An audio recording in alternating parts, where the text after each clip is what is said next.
casa, sean bienvenidos a este resumen informativo a través de Televisora del Táchira. Soy Gabriela Magilbray, @Gaby Magilbray en Twitter, también en Instagram. Les estaré acompañando durante los próximos minutos. Les recuerdo además las redes sociales de la televisora que están siempre disponibles para ustedes. @NoticiasTRT en Twitter, @Noticias_TRT para Instagram. Están allí en la parte baja de sus pantallas. Recuerden que a través de ellas pueden enviarnos mensajes, denuncias, reportes, también solicitar algún tipo de servicio público o ayuda para usted, un familiar o amigo que pueda estarlo necesitando en estos momentos. Iniciando con las informaciones, les comentamos que a esta hora el Gobierno Nacional aún no ha emitido un balance respecto a los casos de COVID-19 detectados en el país durante las últimas 24 horas. Sin embargo, la invitación es para que ustedes estén atentos a nuestras redes sociales, que repito, están allí en la parte baja de sus pantallas y puedan observar este reporte difundido por la Comisión Presidencial para el Control y Prevención del COVID-19 una vez sea publicado. Por ahora vamos a hacer un repaso por notas locales.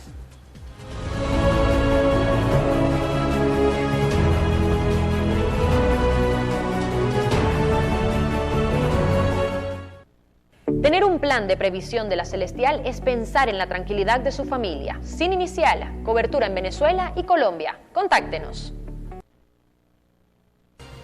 A nivel regional hablamos directamente de la frontera del municipio Bolívar, porque en la ciudad de San Antonio diversos actores y sectores, además de autoridades, se reunieron con la finalidad de tratar distintos temas relacionados a la activación de la economía fronteriza. Carlos Trompis precisó que los objetivos son tres: la apertura de la frontera, la reactivación de la zona económica especial y la construcción de una propuesta no petrolera. Durante su intervención, Trompis precisó que se están ejecutando reuniones internas para la posible apertura de la frontera. Se estudia la alternativa de que Freddy Bernal se reúna con las autoridades de Norte de Santander en Colombia para dar inicio a ese sueño que todos tenemos, dijo.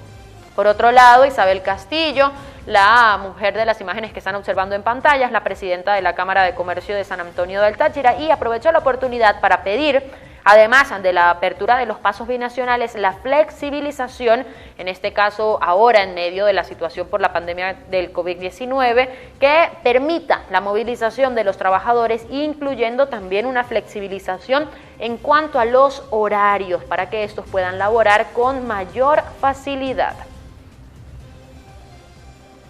Y seguimos hablando de frontera, pero en este caso del lado colombiano, porque las autoridades de Norte de Santander indicaron que la apertura de la frontera por parte de Colombia, justamente que estaba pautada para el 1 de noviembre, ya no será de esta manera lo más pronto posible, pues esto se trata de diversas condiciones en cuanto a la logística y también operativas para tratar el flujo de personas que en estos momentos se está dirigiendo hacia esta zona.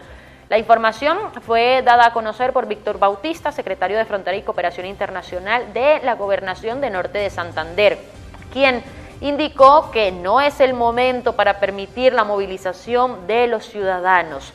Para Bautista debe existir un análisis responsable sobre las capacidades y mejorar lo que será la atención a quienes buscan cruzar hacia el vecino país, bien sea para migrar para otras naciones o para realizar algún tipo de actividades más cortas como la compra de alimentos y medicamentos. Sin embargo, por ahora esto no se dará, no será para el 1 de noviembre, según la información difundida por este señor, Víctor Bautista.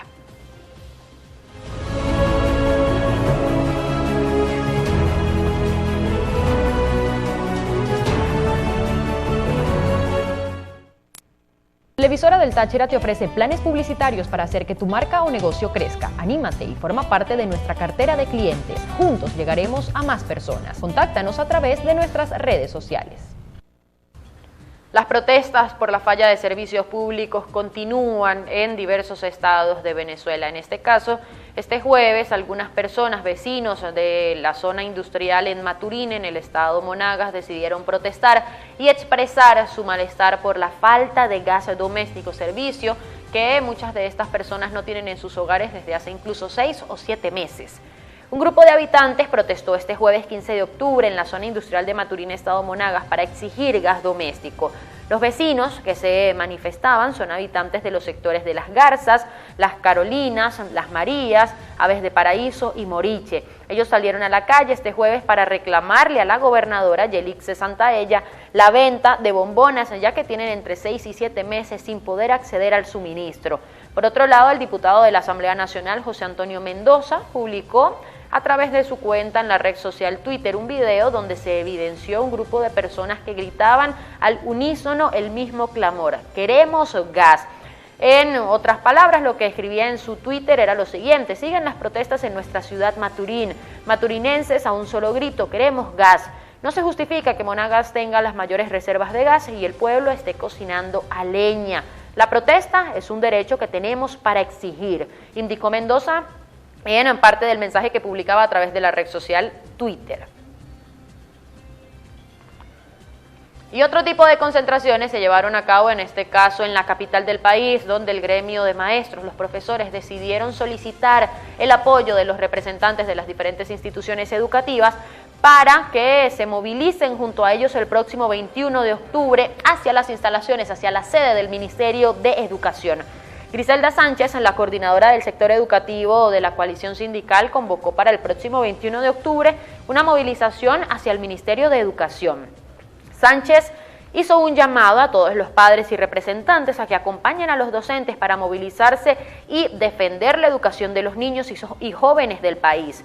Este es un problema de todos los venezolanos. El 21 de octubre vamos a tomar el Ministerio de Educación con todos los padres y representantes, manifestó en una entrevista que le hizo una periodista de BPI. Por otro lado, la docente manifestó que en la materia salarial este gremio no supera los 600.000 bolívares. Ningún docente llega a los $5 de salario mensual, dijo. Los maestros, recordemos, han venido manifestando en las calles desde el año 2019 para exigir mejoras salariales, pero el gobierno ha hecho caso omiso hasta el momento, según lo que ellos mismos denuncian en sus protestas y en las concentraciones que han decidido pautar en diversos momentos. Por otro lado, David Smolansky publicaba a través de su cuenta de Twitter un video que vamos a tener en breve en pantalla, donde denunciaba la situación de los habitantes de Pedernales quienes huyen a Tucupita por el colapso de servicios públicos. Este video se hizo viral en redes sociales este jueves. El comisionado de la Organización de Estados Americanos de la OEA para la crisis de migrantes venezolanos, David Smolansky, publicó un video en sus redes sociales este 15 de octubre, a través de la cual denunció que ciudadanos de Pedernales en el estado del Tamacuro huyen en masas hacia la capital de la entidad, Tucupita, para intentar ponerse a salvo ante la crisis y el colapso de los servicios públicos en la zona. Cientos de venezolanos en Pedernales toman un bote desesperadamente para trasladarse a Tucupita. Huyen del colapso de los servicios en pleno COVID-19 mientras la frontera sigue cerrada. Será más común la migración forzosa interna, como lo que ustedes están observando en pantalla, escribió Smolansky en su cuenta de Twitter. En estas imágenes no se puede evidenciar ningún tipo de distanciamiento social y mucho menos el uso del tapabocas.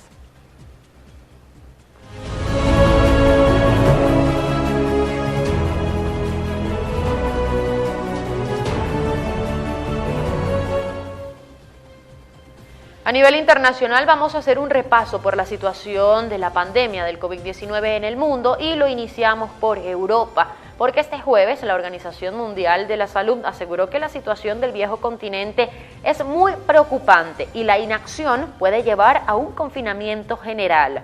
El tiempo apremia en Europa, esto ante el aumento de contagios, ingresos en hospitales y muertes por coronavirus, una situación muy preocupante según la OMS, que considera indispensables las restricciones para alejar al fantasma de un nuevo confinamiento general.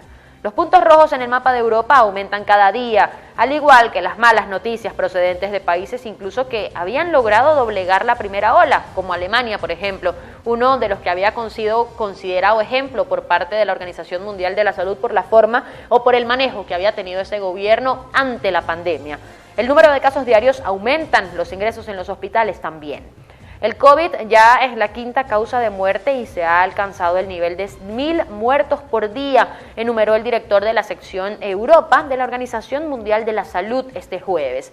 Aunque registramos 2 o 3 veces más de casos de día con respecto al pico de la curva de abril, vemos que el número de muertes representa un quinto de las contabilizadas en el momento más duro de la pandemia, admitió, sin embargo, el responsable. Es parte de la situación que se está presentando en el continente europeo, que desde hace varias semanas algunos de sus países, de las naciones, se encuentran en alerta máxima y en algunos incluso se han establecido toque de queda y confinamientos selectivos, por llamarlos de alguna manera. Cambiamos de tema, ahora hablamos un poco de economía, porque el Fondo Monetario Internacional y el Banco Mundial piden a las naciones más ricas, a las más poderosas, que ayuden a los países más pobres a enfrentar el impacto de la pandemia del coronavirus. Los dos organismos crediticios internacionales más importantes del mundo, el Fondo Monetario Internacional y el Banco Mundial, abrieron este miércoles sus reuniones anuales con un nuevo llamado para que los ricos ayuden a los pobres a enfrentar el impacto de la pandemia de coronavirus de forma global. Los líderes del Fondo Monetario Internacional y el Banco Mundial han reiterado en los últimos días su llamado para que los gobiernos continúen aumentando el gasto público para sostener la economía y evitar un agravamiento de la crisis. Pero con las deudas soberanas y corporativas dispensadas en un contexto de tasas de interés mínimos históricos, la crisis es un rompecabezas difícil para esas instituciones con sede en Washington que siempre pregonaron la cautela fiscal. Sin embargo, ahora su petición es la ayuda para aquellos países más vulnerables, especialmente en estos momentos de pandemia, que son los que se han visto más afectados. Y retomamos el tema de la pandemia ahora de manera puntual en Francia, porque algunos importantes políticos de este país están siendo investigados por su gestión de la pandemia del coronavirus, entre ellos el ministro de Salud. Registrada fue la vivienda del ministro de Sanidad francés Olivier Véran por una investigación sobre la gestión de la pandemia. La investigación judicial abierta el pasado 7 de julio por la posible mala gestión de la crisis sanitaria alcanza no solo a este ministro, también al actual director general de salud, el ex primer ministro, además de la predecedora en cargo de ministra de Sanidad y la antigua portavoz del Ejecutivo. Si se determina que hubo abstención de combatir un daño, la pena podría llegar hasta los 2 años de cárcel. Al menos 9 denuncias se han presentado contra miembros del Ejecutivo en estos últimos meses. Los nuevos casos de COVID-19 se han disparado en Francia en las últimas semanas, llegando a alcanzar el récord de 27.000 nuevas infecciones en una sola jornada. Las pesquisas coinciden con el restablecimiento del estado de emergencia y el anuncio de un toque de queda nocturno en París y otras 8 grandes ciudades de Francia, como una de las medidas o de las acciones para intentar frenar el rebrote en esta zona de Europa. Con estas notas vamos a una pausa comercial, amigos, pero no se despeguen de sus pantallas. Al regreso tendremos mucho más de nuestro resumen informativo.